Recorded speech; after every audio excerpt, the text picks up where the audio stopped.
begin. I hope you can all hear me. I'm Dean Leander Harding. I'm the Dean of the Cathedral. We want to welcome you here this afternoon. One of the things that is distinctive about the mission of the Cathedral is, well, our mission is to help people fall in love with God, and we do that, one of the primary ways we do that is through the aesthetic avenue, through the aesthetic dimension, and especially through the arts. And so there's one of our cathedral arts program, and we're happy, very thrilled to have with us Dr. Arthur Bahr. He's got a connection. He's part of the family. His mother's the administrative assistant here at the cathedral. Dr. Bahr got his undergraduate degree from Amherst and his PhD in medieval literature from UC Berkeley. And he's going to be, and he's the medievalist at MIT. Now, a lot of people didn't know that he was a medievalist at MIT, but he's a medievalist at MIT. And so, actually, a friend of mine was a humanities grad from MIT. So it is possible in every way. And we need somebody to humanize engineers. That's an important mission in every way.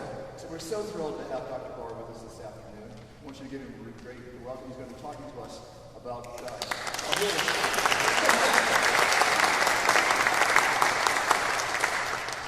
Thank you so much, Dean Harding. Can everybody hear me? Okay. It's a huge pleasure to be here. I've been obsessed really with the 4 poems in this manuscript for more than half my life at this point, which is a little terrifying to contemplate. But it's an immense pleasure. So I'm just gonna dive right in. Biblical catastrophe and courtly romance. These are not terms that one might think of as going together. So biblical catastrophe, Noah's flood, the destruction of Sodom and Gomorrah, those might seem quite unrelated to the knights and ladies, magical quests and adventures part of medieval literature with which you may be familiar. King Arthur and the Round Table, that kind of thing. But I linked these terms in my title because they're linked by the medieval manuscript that I want to share with you today, which is called British Library MS Cotton Nero A10. That is a strange name for a strange book. It's very small, less than 5 by 7 inches. I actually have an absurdly expensive but very handy facsimile of it. Very small. It is also written in an odd, sort of quasi-archaic, even for the time it was produced, form of handwriting. And despite the high quality of the 4 poems that it contains, the object itself is quite sort of ragged. The parchment quality is bad. It's very hard to read in places. So it's pretty sort of workaday in its physical manifestation.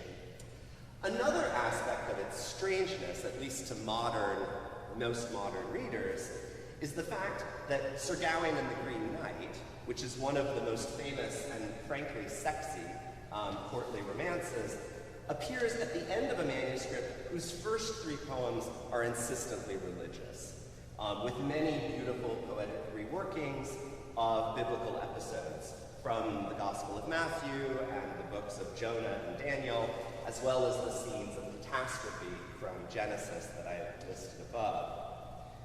So what is an outwardly secular poem like Sir Gawain doing in such an otherwise religious collection?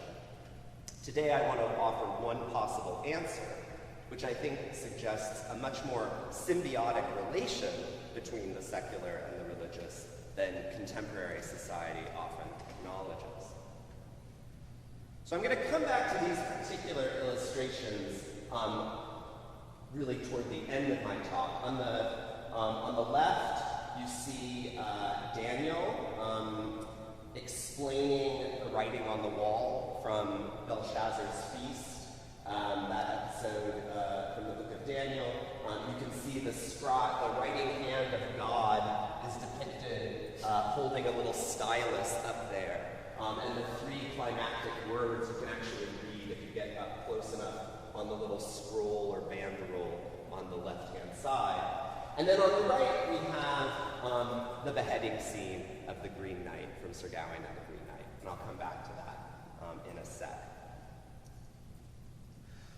First, let me step back, though, and offer an overview of the four poems themselves. So here's a little cheat sheet for you.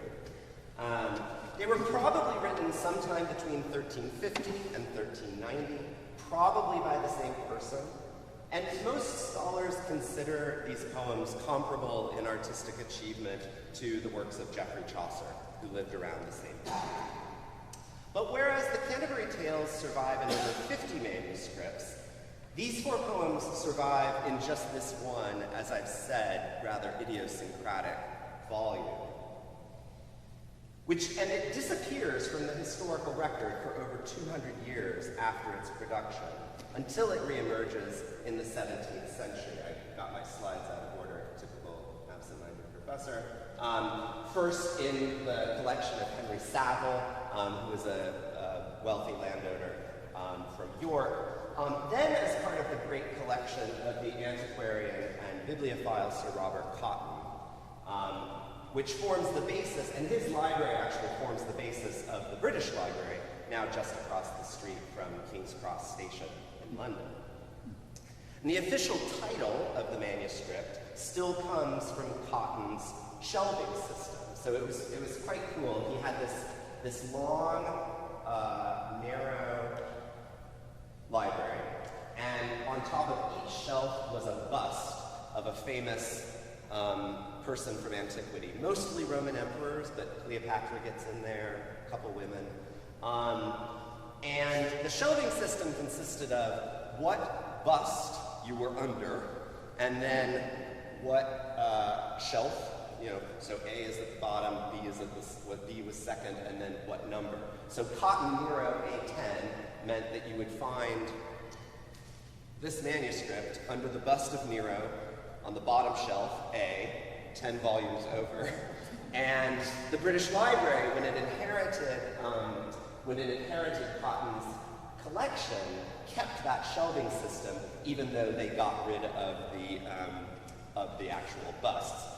So now I, as a medievalist, have this very sort of personal attachment to Nero that is quite out of character. Same thing with Vitellius, a Roman emperor that basically no one thinks about these days. The Cotton Vitellius A15 is the shelf mark of the Beowulf manuscript, the only surviving copy of Beowulf. But it just sort of sits around. No one's reading it until the 1860s, actually. Which is when the Early English Text Society is founded to create scholarly editions of the great medieval works. So these early editions, which were produced in the 1860s, brought the poems to widespread public consciousness for the first time. And Alfred Lord Tennyson even composed a quatrain to celebrate the rediscovery of Pearl. We lost you for how long a time, true pearl of our poetic prime. We found you and your gleam reset in Britain's lyric coronet. This vocabulary of lost and found refers most obviously to the recent rediscovery of the manuscript, but it also draws on the plot of the opening poem, Pearl. And although that's not my main focus today, it is my favorite poem in the world, and I think also just the best poem in the world, if one can speak in such terms. And it's significant to my talk because it opens the manuscript, thereby establishing themes and images that the following three poems will develop, sort of like a theme and variations in music. So I'll briefly tell the story using the illustrations that precede the poem in the manuscript. So it opens with the narrator, whom you can see on the left, grieving the loss of his precious pearl, which he describes in both human and gemological terms. Before he falls asleep, you can see it over there, and then wanders through a landscape of supernatural beauty. Then he perceives his pearl, a beautiful maiden adorned with pearls. You can see her across the river there on the left. And she rebukes him for mourning, since she says she is now queen in heaven. And it gradually becomes clear that she is his daughter who died before she was 2, probably of the Black Plague, in fact. They're sort of subtle, it's never explicit, but there are sort of subtle suggestions of that. The dreamer sort of actually resists the idea that she could be queen of heaven, because Mary is queen of heaven, as we all know. And she says that heaven has as many kings and queens as there are saved souls, and there sort of follows a long, somewhat complicated theological debate about the nature of grace and salvation. She tells the parable of the vineyard to illustrate the difference between earthly and heavenly economics. Earthly economics thinks in terms of more and less, but the grace of God is great enough, as she says multiple times.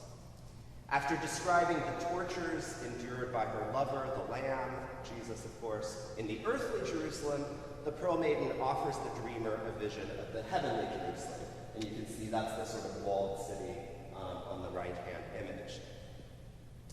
But he has to agree to stay on his side of the river. He agrees, but his delight and desire overwhelm him, and he tries to cross. Upon doing so, he wakes up and berates himself for the rash actions that cost him the possibility of greater communion with his lost pearl. He comforts himself, however, in the knowledge that she pleases her heavenly prince.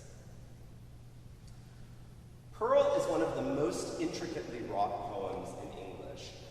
It consists of 12-line stanzas that feature both rhyme and alliteration, as well as a form of word linkage across stanzas called concatenation.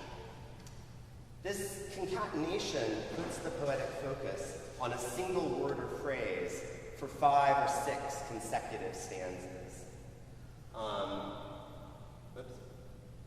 And when you put all 20 of those verbal word groups up on the board, as it were, you see a few intersecting themes. So we've got spot, adornment, more and more, picked, which is a word that means set, like a gem, jewel, jeweler, judge, bliss, courtesy, date, which has like an incredibly wide range of meanings in Middle English, more, the grace of God is great enough, right, flawless, Jerusalem, less, moat, which can mean both stain or spot and city or court, from whence we get the moat around a castle, the Apostle John, moon, delight, and hay, which means both payment and pleasure.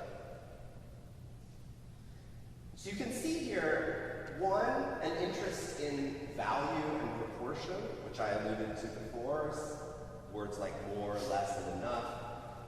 An interest in beauty and pleasure and perfection, the flawlessness, the bliss, the delight, the pleasure. And 3, of course, an interest in the Bible. The Apostle John comes up in the context of her basically reciting passages from the book of Revelation.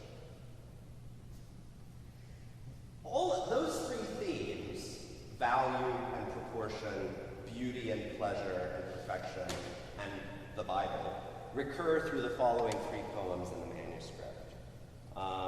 And they demonstrate the poet's interest in joining the language of courtly love, bliss, courtesy, delight, adornment, on the one hand, with that of religious devotion on the other. So, although cleanness emphasizes the religious, and Sir Gawain emphasizes the secular, biblical catastrophe and courtly romance, each is infused with elements of the other. And it's really Pearl that sets the stage for that. So that's sort of one of my major theses. Now, the next poem in the manuscript is Cleanness, but I'm actually going to come back to that at the end, because in many ways, Pearl's true literary counterpart is the final poem, Sir Gawain and the Green Knight. The middle two poems, Cleanness and Patience, are both largely poetic retellings of biblical stories, whereas Pearl and Sir Gawain are both fully fledged fictional narratives. Now, Sir Gawain is a long and complicated story, so I'm going to take you through it.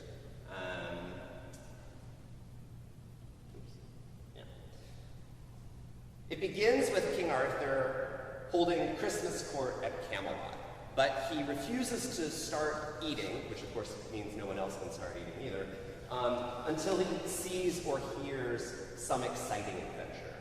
And as soon as he says this, of course, we get a gigantic figure, entirely green and riding a green horse as well, who rides unexpectedly into the hall. And I'll go back to that opening illustration over here. That's on the left-hand side, by the way. When you open the book, you would see this on the left, and then the opening lines of the poem on the right. The Green Knight is not wearing armor, but he's carrying a giant axe in one hand and a bough of holly in the other. He says he's not here to fight, because all of King Arthur's knights are too weak and childish to fight anyway, but says he's come for a friendly Christmas game. Someone gets to strike him once with his own axe, provided that he gets to return the blow in a year and a day. So Gawain chops his head off, and the Green Knight says, "Well done," kicks his head back up, and rides off, but not before reminding Gawain of his appointment at the Green Chapel a year and a day later. As the date approaches, an elaborately armored Sir Gawain sets off to find the Green Chapel and keep his side of the bargain.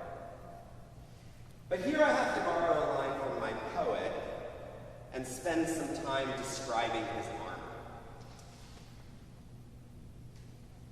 Because the pentacle, the five-pointed star, depicted on his shield is so thoroughly associated with Sir Gawain, and because its numerology, 5 lines and 5 points, each one representing one of Gawain's 5-fold virtues, helps explain the structure and ethics of this poem.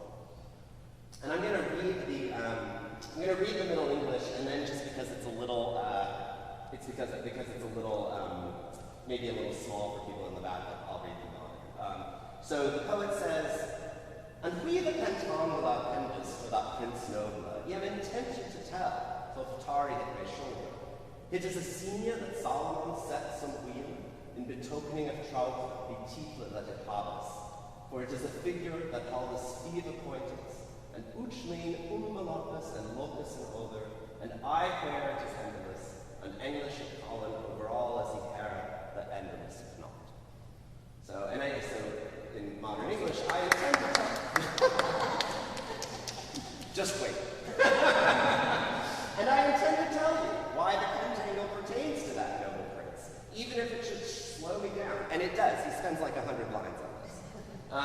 It is a sign that Solomon established long ago to symbolize troutha, which is where we get both troth, as in betrothed, but also truth, according to the name that it has, for it's a figure that has 5 points, and point can mean both point, the geometric point, and also virtue in Middle English. And each line interweaves and locks in the other, and everywhere it's endless, and I hear that the English call it the endless knot. So, after giving the pentangle a biblical forebear renowned for wisdom, Solomon, the poet now then details the knight's virtues. These consist of, first, the faultlessness of his 5 senses; second, the prowess of his 5 fingers; third, his devotion to the 5 wounds of Christ; fourth, his devotion to the 5 joys of the Virgin, and 5th, his unswerving fealty to the 5 chivalric virtues of honesty, fellowship, cleanness, courtesy, and pity/piety. It's the same word. Each of Gawain's 5 overarching virtues thus has 5 subcomponents. So it creates a sort of 5 squaredness, if you will, which itself is suggested by the 5 lines and 5 points of the Pentagon. The poet concludes this digression by emphasizing the absolute perfection and symmetry of the figure, which he implies is comparable to the knight's own shining perfection. He says, "Nu aldes vidas for so the reflected on this knecht, and uchon halted in over, that known end har, and featured upon 5 points that filed never, ne samned never, and no seeded, ne sundred neither, without an end and ani no, e where finder, wherever the dolmen began, or glowed to an end. Therefore on his shame a share the shop was the command." So he says that now all these 5 groups of 5 were fixed on this night, and each fastened into the other so that they had no end, and were established upon 5 points that never failed, neither clustered at any side, nor sundered without end in any place that I can find anywhere, wherever the game, which is a sort of weird word to use for what he seems to be meaning here, which is like drawing a figure, wherever the game began or came to an end. For this reason, the knot was shaped on his bright shield. So I've tried to give you a flavor of what the poem itself does, which is like, get started on this super exciting, kind of like slightly scary quest, and then say, but now I'm going to talk about a shape for a long time. Meanwhile, back at the proverbial ranch, Gawain sets off, and after much wandering, he finally finds a splendid castle, whose lord Bertilac and beautiful wife are pleased to have such a renowned guest. Also present is an ugly old lady, who is unnamed but treated with great honor by all. Gawain tells them that he has only a few days until his fateful appointment at the Green Chapel, so he can't stay long. Bertilac says, no problem, the Green Chapel is just over there, close by. And he proposes that Gawain spend Christmas with him and his wife until his appointment. Relieved and grateful, Gawain agrees. Before going hunting the next day, however, Bertilac proposes a game, and you can hear the recurrence of that word. He will give Gawain whatever he catches out hunting, on the condition that Gawain give him whatever he, Gawain, might gain in the castle during the day. And if that sounds like a strange game, that's because it is. But Gawain accepts. And after Bertilac leaves, his wife visits Gawain's bedroom and behaves seductively. But despite her best efforts, Gawain yields nothing but a single kiss out of unwillingness to offend her. When Bertilac returns and gives Gawain the heap of deer that he killed, his guest gives Bertilac a kiss without divulging his source. It's actually pretty great. Bertilac's like, that was a very nice kiss. I would be even more gratified if you told me where you got it. And Gawain's like, those weren't the terms of the game. I gave you what I got.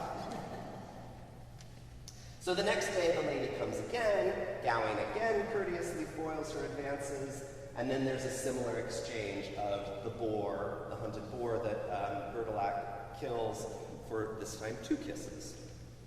Third day, she offers Gawain a gold ring as a keepsake. He steadfastly refuses, and she says, well, okay, fine, but at least take my girdle. And he's like, no, I couldn't. She's like, oh, is it because it's just a humble little piece of cloth? Actually, it keeps whoever wears it safe from all physical harm. And so Gawain is like, that could come in handy in a couple days. So he takes it, as well as 3 kisses. He gives Bertilac the kisses, but not the girdle. The next day, Gawain leaves for the Green Chapel with the girdle wound twice around his waist, on the inside of his armor. So he's wearing it like underwear, which is what it is. He finds the Green Knight sharpening an axe, and as promised, Gawain bends his bared neck to receive the blow. After twice fainting, the Green Knight finally on his third stroke gives Gawain just a nick in the back of his neck.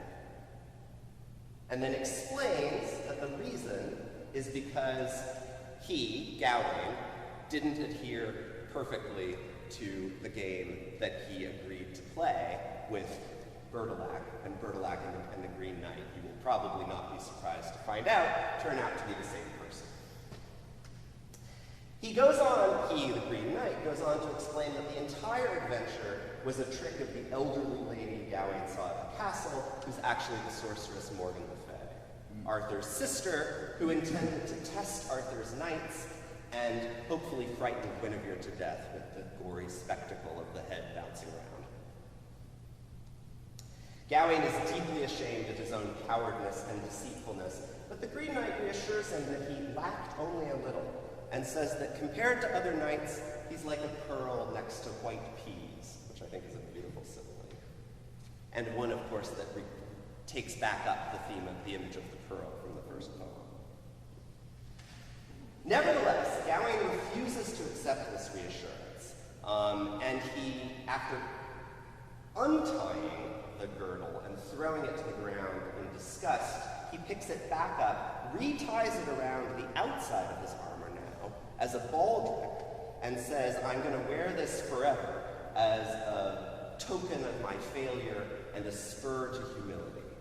And so he goes back off to Camelot and explains the whole story to Arthur and his knights, who also think that he did great, and they're like, we'll all wear green sashes to commemorate this adventure.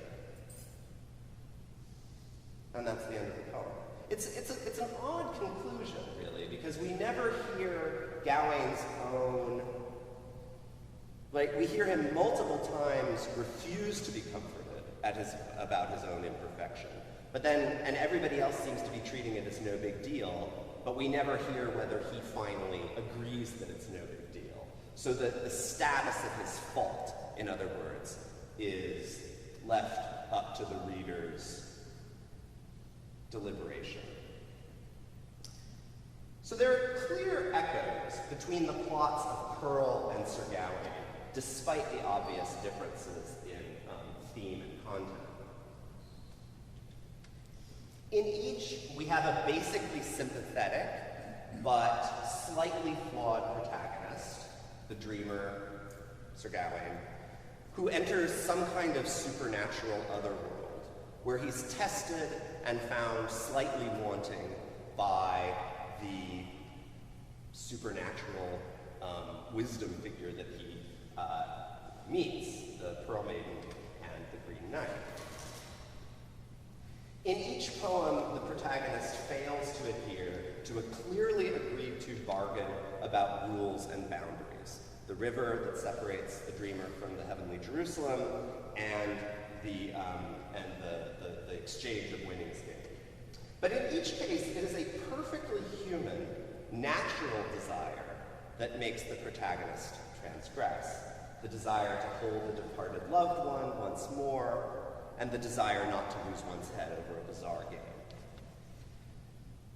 Each poem also has 101 stanzas, which is a sort of suggestively not quite perfect number that evokes the slight imperfection of their protagonists. By contrast, Dante's Divine Comedy, which the Pearl poet probably, and in my view almost certainly knew, the Commedia has exactly 100 cantos.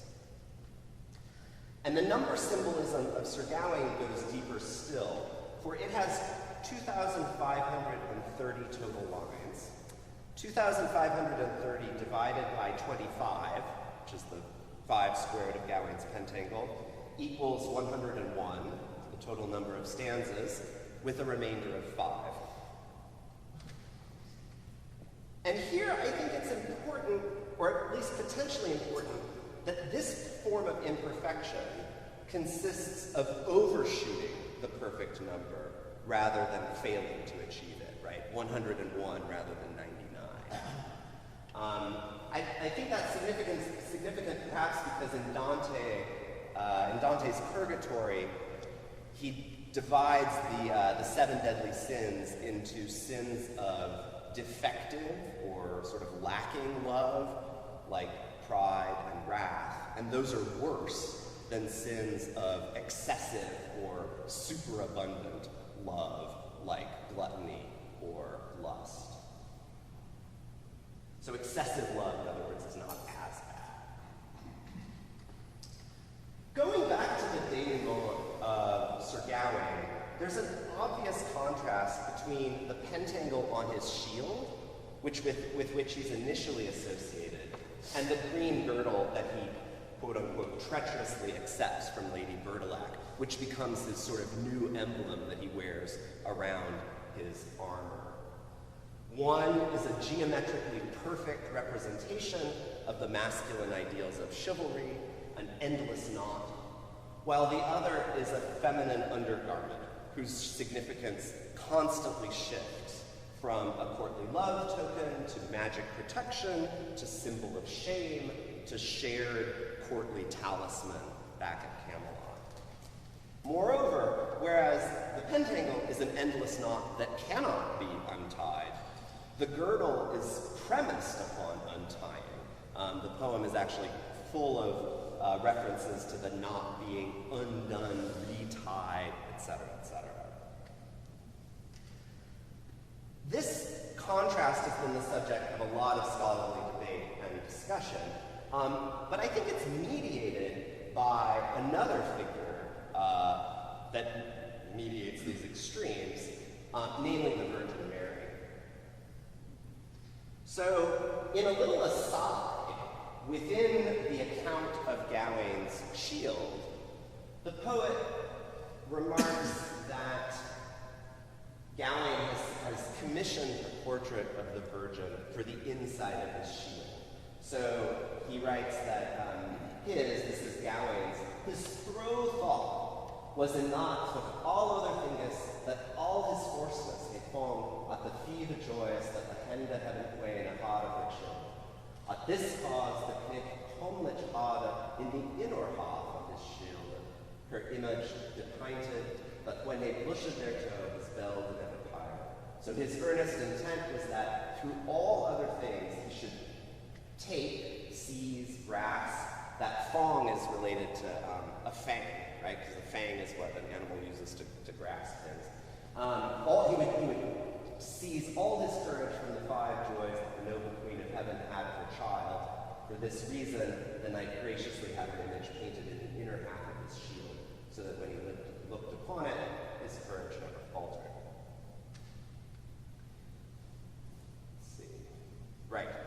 Both the pentangle and the image of the Virgin are painted, but whereas the pentangle appears impersonally in the passive voice, this passage depicts Gawain personally commissioning the Virgin's image. And the following line reinforces this intimacy by making clear that visual contemplation, when he blushed their toe, strengthens his commitment to the broader chivalric perfection that his pentangle represents. So as she does in Christianity more broadly, Mary mediates here between human and ideal. I also want to emphasize the three-dimensionality of this analogical relationship. So from Gawain's eyes to the inner image of the Virgin, and thence both back at him, right, gaining strength from that image, and metaphorically through the shield, to the pentangle that's seen by the rest of the world. The lexicon of his devotion is also strikingly concrete and three-dimensional. The Virgin's image helps him grasp her five joys, and that verb recalls Gawain's second five-fold excellence, which was the perfection of his five fingers, it's not that he has especially gorgeous fingers. It's like that's a metonym for sort of his prowess with the sword, right? That is held by the five fingers. This image of Gawain grasping or seizing at the Virgin's five joys which is one of his Pentangle's five-fold points, suggests a kind of handhold, right? A point from which his excellence can expand outward through his fingers to the full shape on the shield. The fact that Gawain needs inspiration from the Virgin to do so emphasizes, at the moment of his ceremonial public association with abstract geometric perfection, his own humanity, which is to say, from the poet's Christian perspective, his imperfection. In that sense, the inner half of his shield bearing the Virgin is just as essential to the shield as a figure for Gawain as the outer image with which he's more famously associated.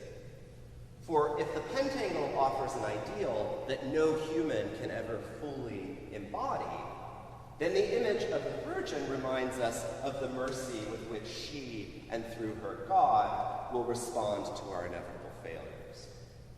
Metaphorically, divine mercy recognizes our three-dimensionality, our inability as fallen mortals to conform to the ideals, the flat ideals of one- or two-dimensional geometry.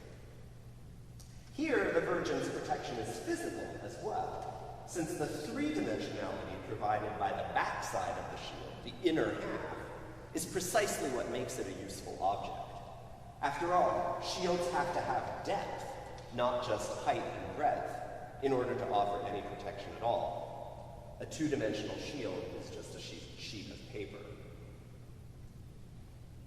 In this context, the Green Knight's reassurance, especially contrasted with Gawain's furious refusal to accept his own imperfection, has led some scholars to argue that Gawain's real flaw is not cowardice or greed, as he claims, but rather pride.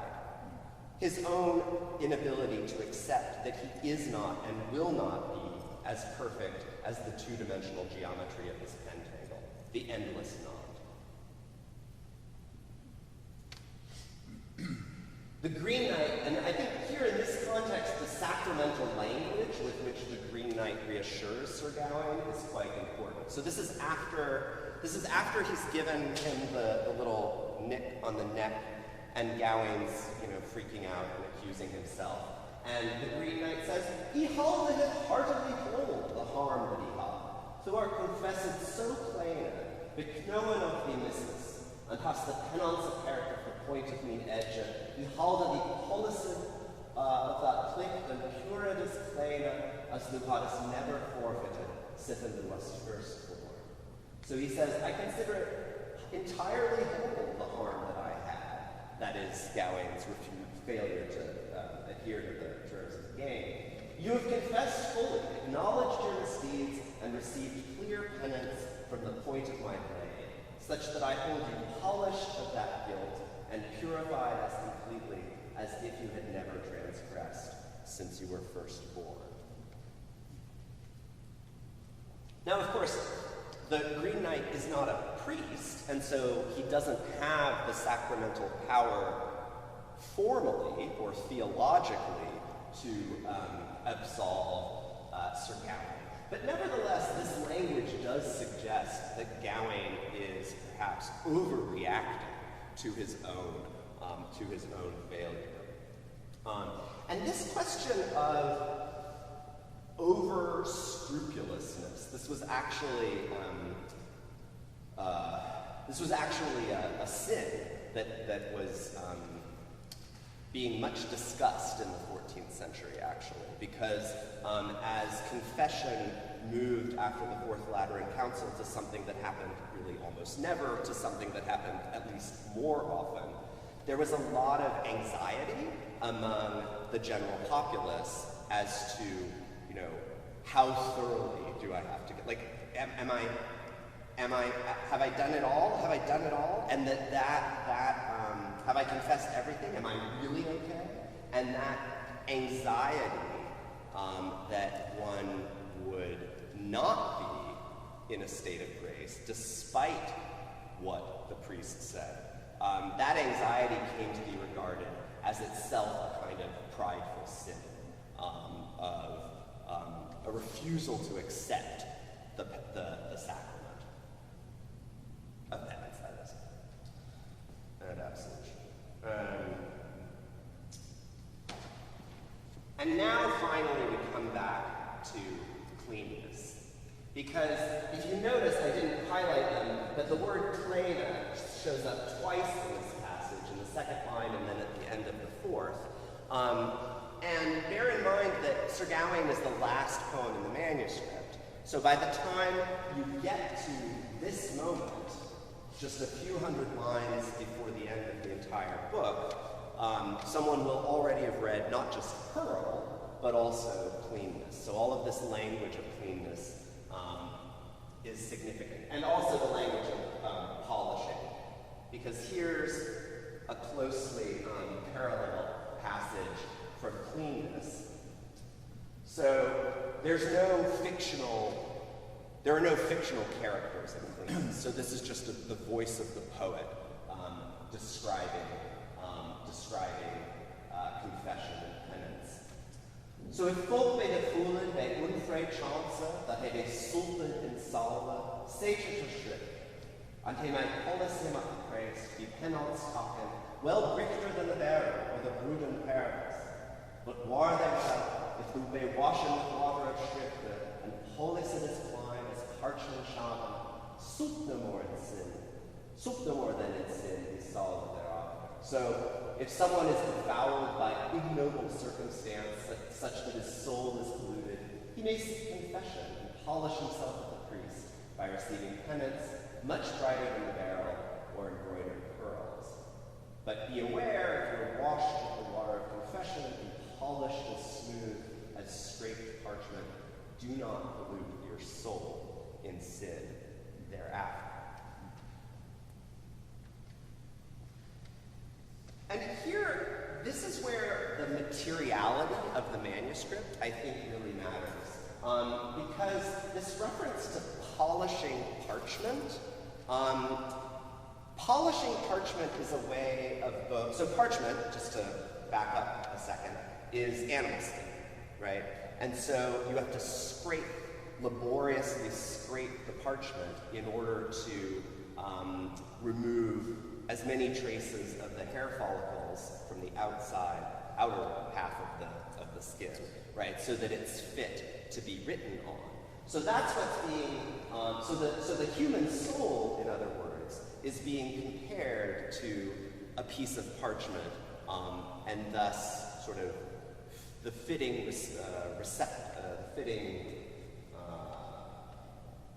object for the imprint of God's word, right?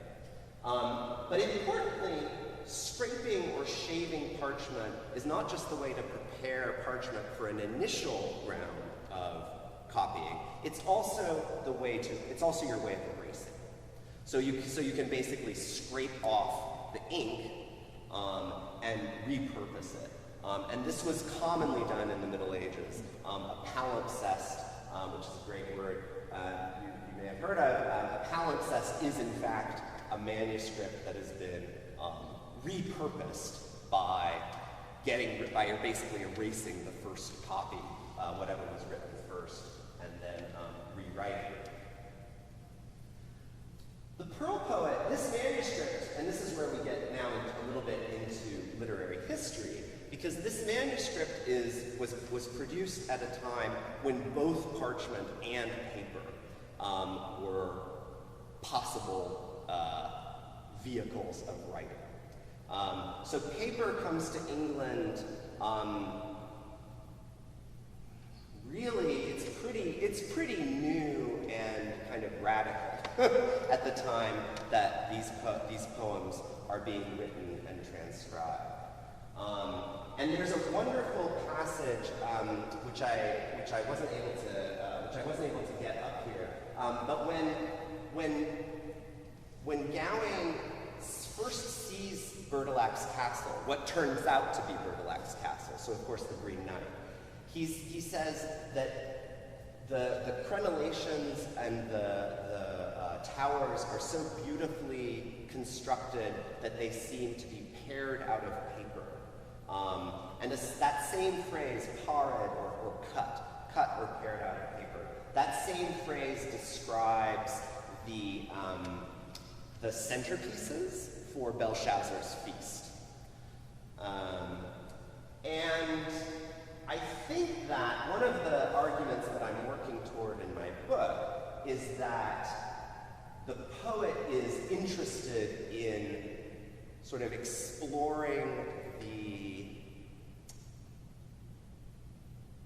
symbolic and even the ethical register of parchment on the one hand and paper on the other.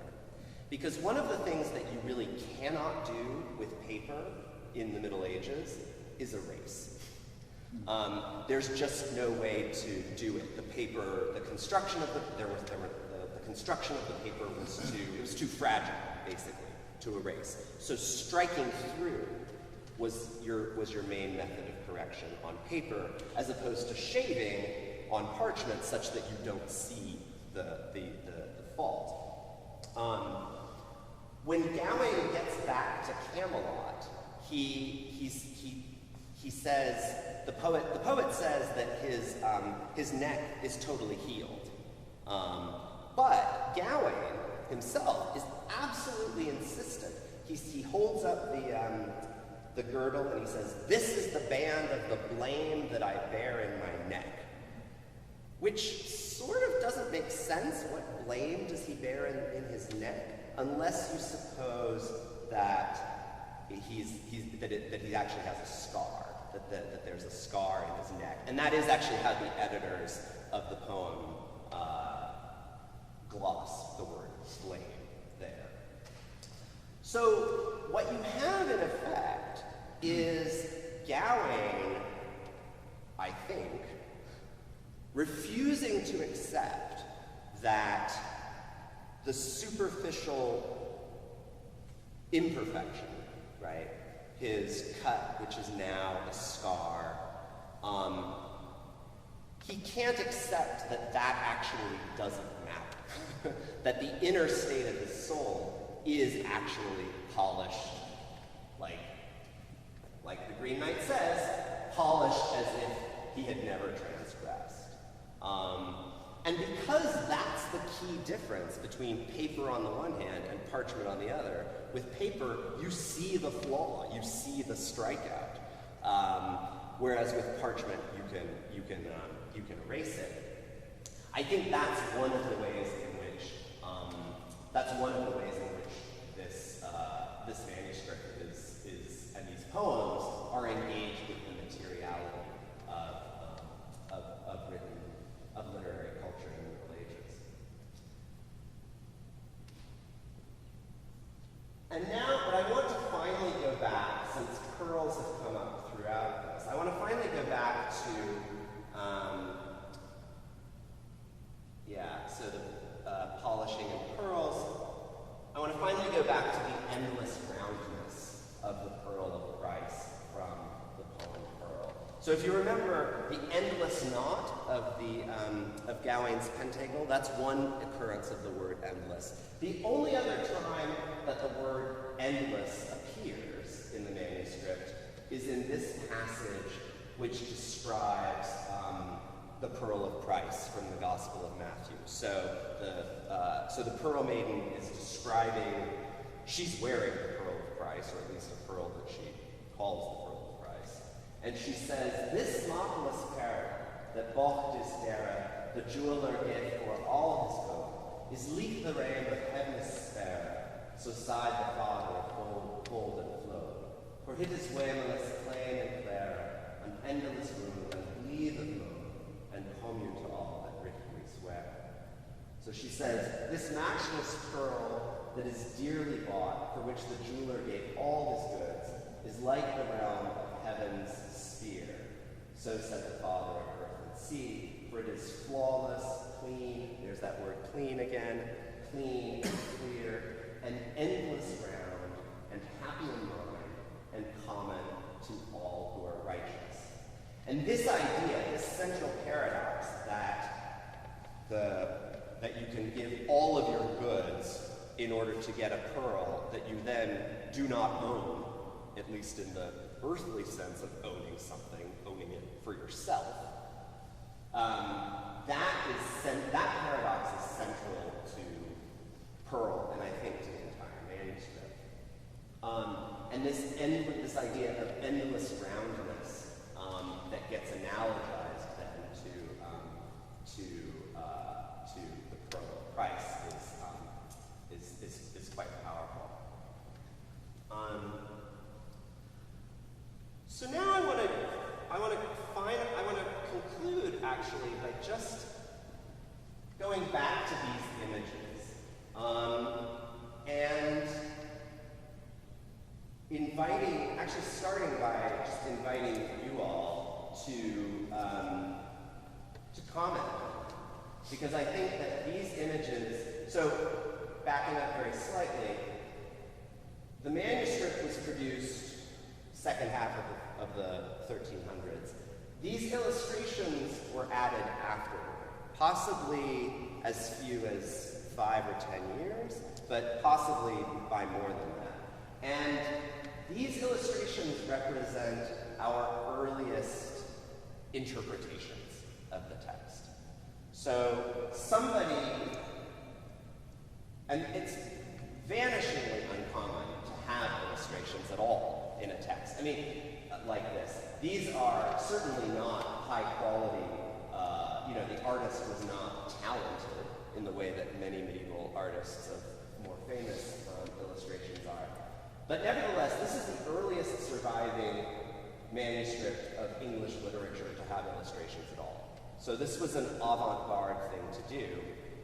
And I'm curious. I mean, I've been studying these things for a long time, so I see connections between them. But I'm sort of curious to get your own sense, because I think the similarities between these two images are an important. They constitute important evidence for the proposition that someone in the Middle Ages really did see meaningful, important connections between, on the one hand, cleanness, and on the other, Sir Gawain. So between, in short, biblical catastrophe and courtly romance. So, and there are no wrong answers here. I mean, really, I'm just curious in what folks see and what seems to be what draws your attention. Yeah. Well, you have people up in the top right at each one. Yeah. You've got people who are reading the God's writing on the wall, and then on the other side, the people who I guess are just onlookers to the Green Knight. Yeah. So we've got a king and queen in both. King Arthur looks almost exactly like Belshazzar, which may or may not be significant. Okay. Yeah. These seem to me to be both be images of hubris. Mm-hmm. How so?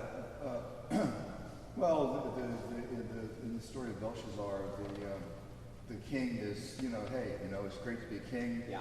I'm a pretty good king. We got a pretty good kingdom here. Yeah. Everything is really, the stock market is roaring. Everything is really great. Yeah. And let's have a big feast and celebrate how really cool we are in every way. Mm-hmm. And the writing appears upon the wall. Right. Exactly. So he's vaunting himself, and this is a theme in the Bible, which is God casteth down the proud and raises up the poor. Yeah. And likewise, it seems to me that the initial encounter with the Green Knight. I mean, Gawain is.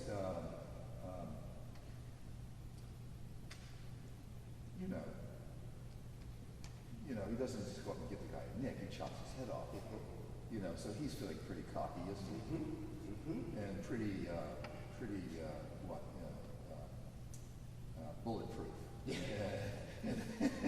every way. And he does fancy himself perfection. Yeah.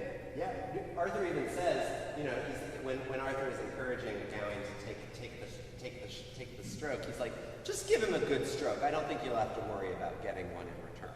Yeah. Meaning, chop his head off and you'll be fine, which of course proves not to be true. And I think that the king had plenty of chances to repent. He didn't avail himself of his chances to repent. And likewise, there may be kind of a feeling here that there's a tragedy looming for the court of Arthur, because there's a similar sort of inability to deal with limits. Yeah, absolutely. Yeah. Are these the only two illustrations in the entire manuscript? No, there are 12 in total. And they cross over all four of them, all four of them? So there are 4 illustrations of Pearl, 4 of Sir Gawain, and 2 each of cleanness and patience. And do they appear to be by the same artist? Yeah. These are the only 2 scenes of feasting, though. And I do think it's interesting to go back to Sylvia's point that we have a very similar kind of tableau, where you have figures at the top, and then this kind of central feasting table that divides the page in 2, and then you have here the Green Knight, and in actually a kind of analogous position on the page, Daniel right here. But whereas on the right-hand side you have Gawain with the big axe taking up that sort of lower right-hand quadrant, here it's almost like Daniel is pointing to just nothingness. There's this kind of blankness here, which I think is pretty, one way of reading it, or the way I read it, is that we're actually seeing this tableau from Belshazzar's point of view, because it's like Daniel is gesturing toward content, gesturing toward significance, but we don't see it. We're not aware of anything, and sure enough, Belshazzar is unable to read the writing on the wall, is unable to read his own impending destruction because of pride. Isn't part of that story that he brought out the vessels from Jerusalem? And Oh, all of a yeah. sudden I'm sort of I'm spotting the vessels. Yep. And notice that we've got comparable vessels. But I love what the illustrator has done here, because the Green Knight's head is actually sort of almost in the same position as one of the accoutrements. And the vessels, I've been, Dee mentioned this, and I've been puzzling over that, came to get a closer look. Yep. Am I crazy, or is it a monstrance? Yeah, I was thinking the same thing. Yeah. And on the Green Knight illustration, it looks almost like a tabernacle. Yeah. In which case both the feasting tables become sort of like an altar. Oh yeah. And then you have this sacrifice of the ever-recurring sacrifice of the head placed on the table. I was trying to puzzle out why there would be a monstrance on the table with Belshazzar. Yeah, so I think it's, I'm going to forget the exact, the technical term for it, but I think this over here is the chalice with then the paten placed on top. Exactly. But it is fascinating, right? Because it's using Christian iconography to sort of depict this Old Testament episode. One other fascinating thing I think about this image in particular is it's the fact that it kind of condenses the time into one image. Because in the Bible, and actually also in the poem itself, the feast, Belshazzar gets all this stuff out for the feast, then God writes on the wall, then everybody's freaking out, then he sends for Daniel. Well, actually, then it's his wife's idea to send for Daniel, and then Daniel shows up. Whereas here, it's all sort of depicted in a single moment. And the other thing that's different from the biblical episode is that God is depicted writing the way that a scribe does, right, with a stylus. Whereas in the Bible, there's no indication of that. Well, and both, you pointed out the similarity between Daniel and the Green Knight, and both are sort of there to reveal like the thoughts of their heart. And Daniel, Daniel's even dressed in sort of green with red highlights, and here we have the Green Knight in green with the like red highlights of his blood, the neck bone. I love that. For all of his kind of incompetence on one level, this illustrator definitely knows how to like create an arresting visual image. Like you can see the neck bone and then the flesh around it, and then the blood sort of radiating outward from there, which is quite cool. Where's the Grail? Yeah, good question. Nowhere to be seen. Not in this poem. It's an interesting question. I think the Grail's absence from this poem. So I read Sir Gawain and the Green Knight as sort of like a final exam of the reader's reading ability at a deep level, right? The medieval reader's ability to read for what really matters, as opposed to the sort of surface meaning.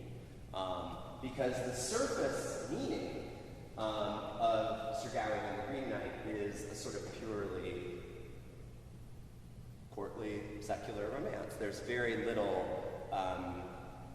there isn't a grail, right? These knights are not spiritualized explicitly, but I think in the manuscript context, if we read sort of from Pearl through cleanness, patience, and then to Sir Gawain, it kind of prepares us to read for the deeper significance of the courtly romance. And I'll maybe sort of, one last thing I would say is that the order of the texts seems further significant because whereas basically all of Pearl's biblical texts are New Testament. It's Gospel of Matthew and then Book of Revelation. And then we jump all the way back to Genesis in cleanness. So cleanness's first episode is the fall of the rebel angels, and then the expulsion from Eden, and then Noah's flood, and then the destruction of Sodom and Gomorrah, and then through Genesis into the book of Daniel. Patience is a narration of the book of Jonah, so we're sort of further into the Old Testament there, toward the end of it. And I think that also suggests reading Sir Gawain as, well, there are no biblical sources for Sir Gawain, of course. So then the question is, do you come to this poem, what do you bring to the poem? You would bring an imagination that was utterly biblically saturated. Right, exactly. I would think it would be hard for somebody at that time to look at that image and not think of the head of John the Baptist. Yeah. I think you're right. I think that's a really good point. And somewhat surprisingly, that connection doesn't get talked about much. The other thing that people have talked about is the Feast of the Circumcision, and sort of sacred cutting, right? So, what about the pentangle itself, which is described in the poem? This is the perfect knot of Sir Gawain's virtue, which after all isn't so perfect. But pentangles also, if I'm not mistaken, commonly thought to symbolize the 5 wounds of Christ. And, Yeah. Which the fact that he carries this about as his shield, his defense, creates something of a to the girdle that he uses later, you know, a gift that you know saves his life. And he draws the connection between it himself. You know, this is going. I'm going to wear this now. Yeah, yeah. And I didn't mention, but at the end of Sir Gawain, at the end of the poem, the motto of the real life Order of the Garter is written. So the Order of the Garter is a real life chivalric society that Edward III founds probably around in the 1340s during the heyday of England's success against France during the 100 Years' War. And that motto is actually our earliest surviving record of the Order of the Garter at all. But I think whether we read it as sincere or ironic depends a lot on how we read both the poem and the history of when we suppose the poem was written. Because if the poem's written in like the 1380s, 1390s, Richard II is a sort of feckless king, the war with France is going terribly. So in that context, putting the motto at the end of the poem might be a sort of ironizing gesture. I don't really buy that because I think the poem was written earlier. But anyway, that's another question. There was another question or thought over there. I have a question about the theme of the head being cut off and then the victim picking it up and going off into the future to different places. Some little stories, folk stories about Catholic saints who did the same thing. Yeah. Famous one being San Miniato in Florence. Yep. His head is cut off. He picks it up, runs down, crosses the river, and opens his church. Yep. Saint Winifred as well. Is Yeah. that a common theme at this point in the Middle Ages? It was certainly around. How common it was, I would hesitate to say, just because I don't have the breadth of knowledge. But it's certainly around. And I think your point, and both your point and Dean Harding's point about John the Baptist, I think really highlight the way in which to read medieval literature, almost all medieval literature, really, one has to have a kind of double consciousness of reading both biblically / religiously and otherwise, right? Did I miss any hands? Yeah. Do you have a preferred translation? Yes. Easy question. I think Simon Armitage. Yeah, Simon Armitage, Armitage. He did there are actually lots of good translations of Sir Gawain, but his is the only translation of Pearl that I would recommend. Pearl is almost untranslatable because there's so much wordplay and so much. Like, how do you translate something that rhymes and alliterates and concatenates and right? But he manages, I think. Marie Boroff, actually, Borroff, she, in addition to being the first woman ever tenured by Yale's English department, she did she's done a really impressive, and being one of the foremost scholars of these poems, she did translations. She keeps all of it. So like her translation rhymes and alliterates and does the concatenation. So it's a little, because of that, it feels a little stilted in modern English at times. But if you read Armitage for the beauty of the poetry and read Boroff for just to get a sense of the astonishing craft, technical ability, together they're great. But if you're going to pick one, Armitage. I got my PhD from Yale in classics in 1966. I think she was the only tenured woman in the College of Arts and Sciences. Oh my gosh, yeah. Yeah, that would not surprise. I'm very sad I didn't get to meet her, but when my friend now has her office, so I'm only a couple of degrees of academic separation from Professor Boroff. Yeah. Other questions? Yeah. Well, I was reflecting on Gawain's neck. Yeah. Right? And so, in the Bible, you're proud and stiff-necked people, And so I wonder if neck is a way of talking about pride. That's a great suggestion. And then the other thing that just as a theological point, scrupulosity, of course, is a highly commented upon sin. It's a highly commented upon to this day. It's a highly commented upon problem for people who take the religious life. And so scrupulosity, which is a kind of a kind of inability to accept absolution.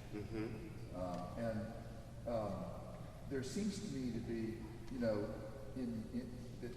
Gawain's, maybe modern ears, Gawain would sound like he's just too good to be true, Yeah.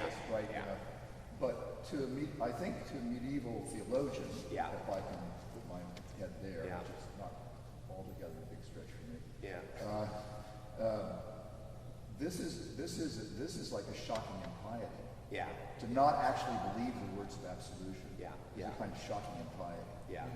I think you're onto something. I think so. Nicholas Watson, who teaches at Harvard and is a very renowned medievalist, he wrote a very influential essay 25 years ago at this point called "The Pearl." He calls him the Gawain poet, the Gawain poet as vernacular theologian, and his argument is basically that the poems that these 4 poems are an attempt to translate Christian piety to an aristocratic, secular audience.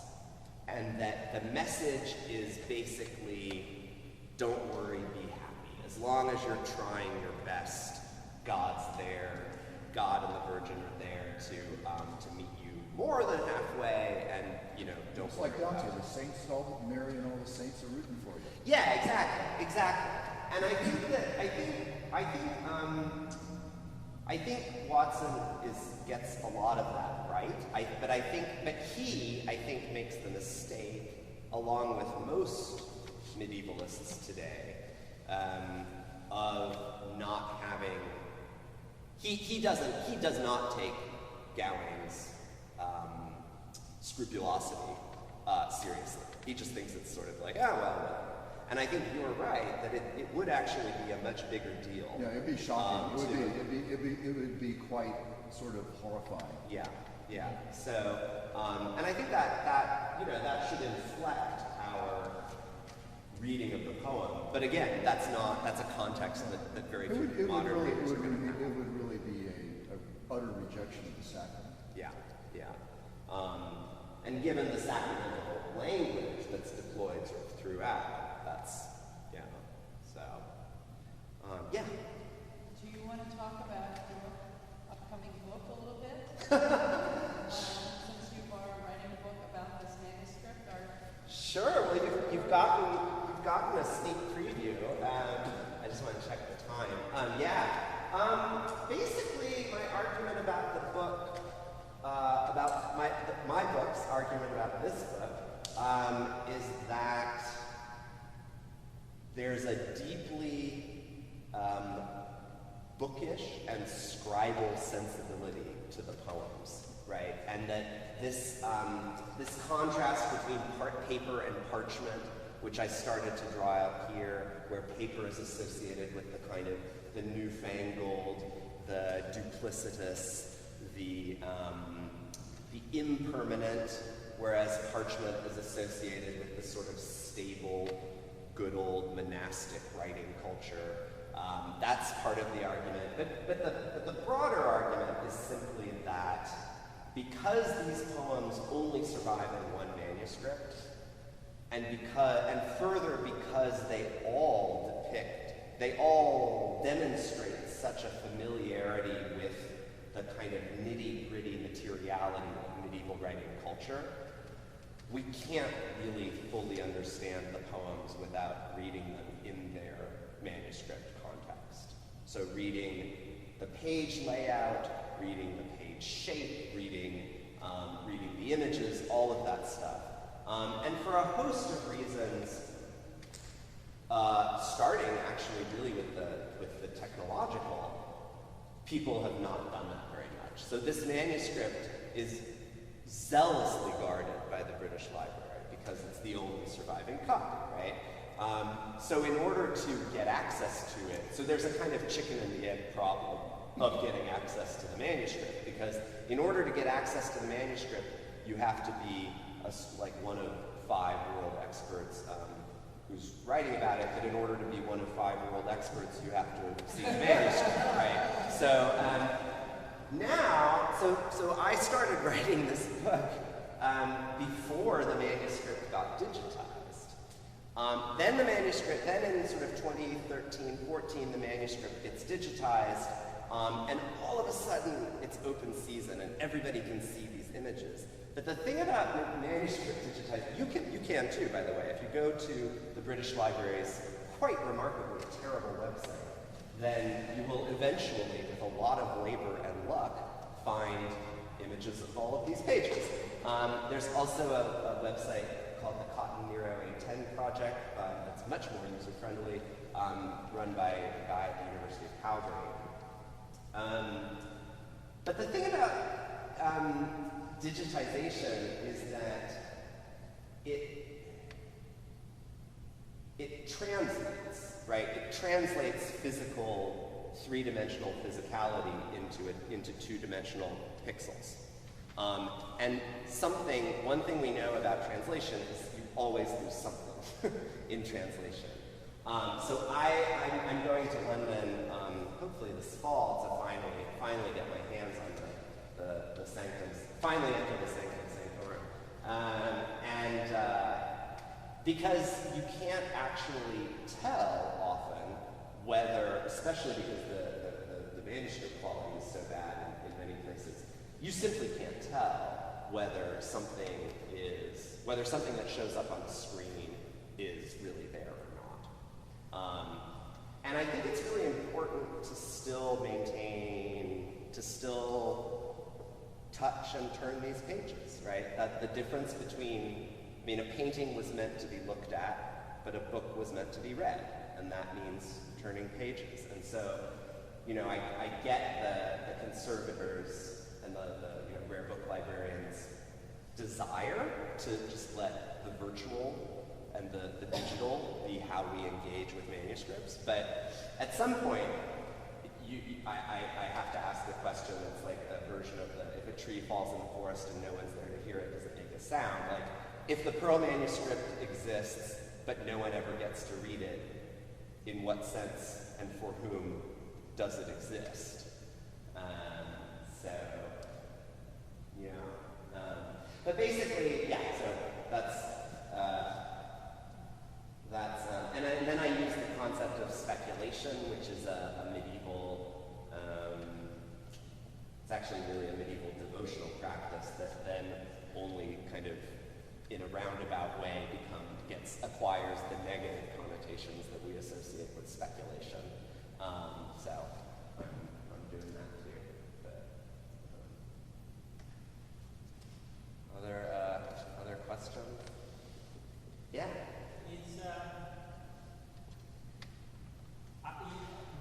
Reading the poem, I always kind of thought of Sir Gawain's his perceived fault as like a deficiency in his chastity, because there's the obvious reasons. You have the queen that visits him, and he gives away every kiss that she gives to him. But she gives him this girdle, which is like often a sign of like chastity, self-control, it's intimate, and he keeps it for himself. Yeah. So whether or not he's violated anything in the outward sense, he has this sense of, I kept this for myself, I kept it hidden. Yeah. And he can't forgive himself about that. Yeah, it's interesting. There's a scene. It doesn't feel in my own reading of the poem as principally being about chastity. So when he attacks himself, He attacks himself for cowardice and covetousness. And, you know, I mean, because actually he resists her. I mean, she is very, very brazen. She says, "You are welcome to my body, my husband. That you are welcome to me." Coarse is what it says. Corps de ballet. And he resists all that. So I'm not sure. But to the point about confession, there's a scene that's quite interesting that doesn't get a lot of commentary. So after he gets the girdle, he goes to confession. And it just says, but we don't hear his confession. It just says he went to confession. And so the question is, does he confess to retaining the girdle? Does he not? If he doesn't, is he still fully resolved, et cetera, et cetera? But yeah, it's a good question. I think that, so I think it's an open question actually as to what his real fault is.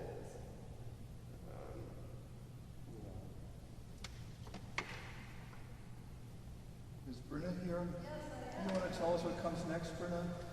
Thank you, first of all.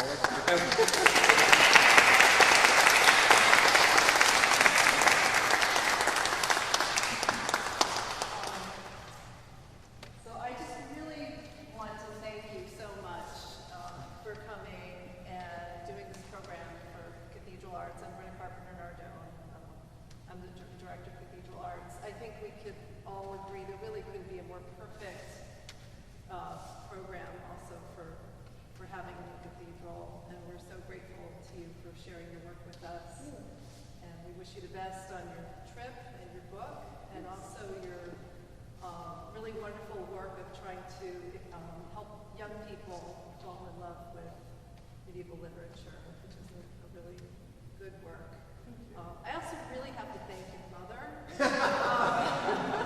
She's the reason.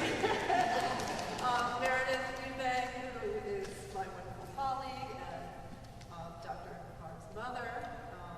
Thank you so much. Thank you also to Jonathan Eubank, her husband, for helping with all this. And, so we are going to have a tea. If anybody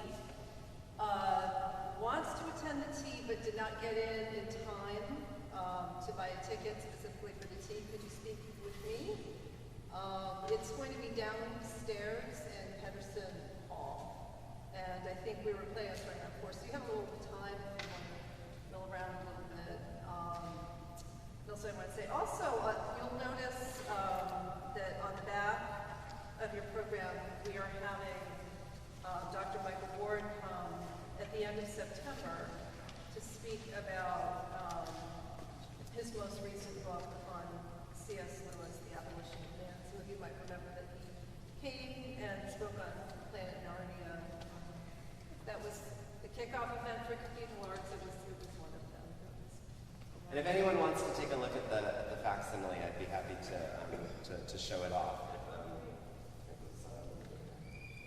Oh my God, yeah. So the Folio Society, which is this fancy society that produces facsimiles of fancy manuscripts, they produced a limited run of 980 numbered copies for sale to members of the Folio Society and 20 copies for de commerce. So it was produced in 2015, and of course speculative buyers bought up a lot of these. So this, even though it's not even a fancy, it's not particularly fancy, but it nevertheless cost an immense amount of money. But fortunately it was MIT's money and not mine. So you can benefit